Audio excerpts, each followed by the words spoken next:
কর্তব্যরত অবস্থায় তরুণী চিকিৎসককে খুন ও ধর্ষণের অভিযোগে তোলপাড় গোটা কলকাতা।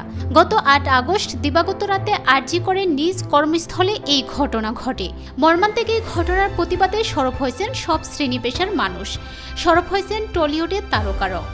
যার ধারাবাহিকতায় মেয়েদের রাত দখল করো ডাকে রাস্তায় নেমে আসেন তারকারা। মেয়েরা রাত দখল করো এমনই ছিল ডাক। রাতের কলকাতা, কলকাতায় শহরতলি ছড়িয়ে সারা রাজ্যের পথে পথে মানুষের পথ বিক্ষোভ।